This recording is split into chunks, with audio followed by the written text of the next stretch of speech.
I give the call to the member for Bennelong. Thank you, Deputy Speaker. You know, there's a great myth in Australian politics, Deputy Speaker. We on this side of the House know it, the people of Bennelong know it, and the people of Australia know it. And that's, of course, the claim by those opposite that the Liberals are better economic managers. What a joke. They've left office with $1 trillion worth of debt and nothing to show for it, yet they claim to be better economic managers. They've wasted billions of dollars, famously $5 billion on submarines that didn't even buy a canoe, yet they claim to be economic managers. And now, Deputy Speaker, we have a second great emerging myth in Australian politics. And that second great myth is that those opposite believe that they're the party for small business. Those corporate wannabes over there, they feign that they understand small business, they feign outrage about small business, and they feign that they care about small business. But just like their attempts to claim that they're better economic managers, the Australian public are seeing straight through them. Where were they when the small businesses in Bennelong were crying out for help in the early days of the pandemic? Months passed before the former Prime Minister was dragged kicking and screaming to provide a wage subsidy to support small businesses and our economy. And then, of course, when they finally got the message, their design JobKeeper deliberately left out industries dominated by small businesses and sole traders, all while funnelling our money, $20 billion of it, into businesses that had rising revenue. Small businesses excluded, big businesses over-subsidised, and they claim to be a party of small businesses. What a joke.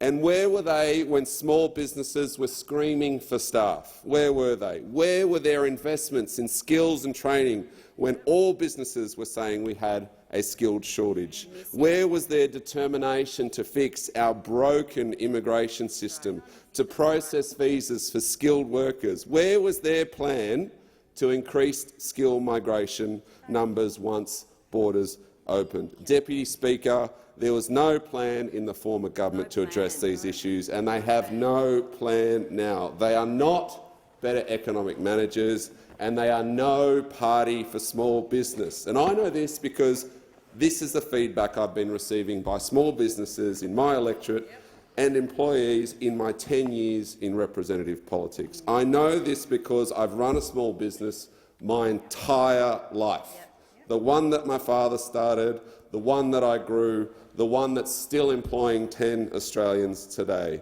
And I know that my dad's business is exempt from the provisions under this bill, as it should be.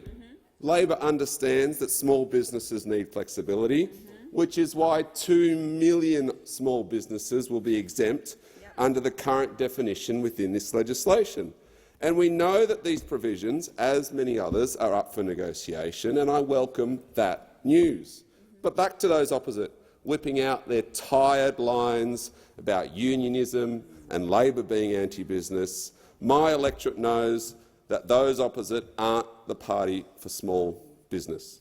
What the government are trying to do with these laws is promote job security, help close the gender pay gap, modernise the workplace bargaining system and get wages moving.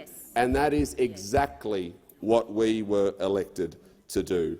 They know that since our election in May, we have provided and will continue to provide small business with the support they need to grow and to navigate the challenges that exist in our economy.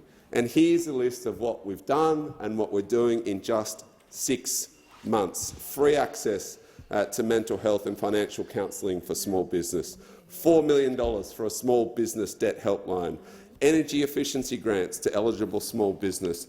We're going to help small businesses adapt and build resilience through digital technology, a 20% bonus tax deduction for employers who incur costs training and upskilling their employees, a bonus tax deduction for small businesses who invest in technology and digital operation. That's a $1 billion investment into small businesses, Deputy Speaker, backdated to the 29th of March and available to June They're no economic managers. They're not the party for small business.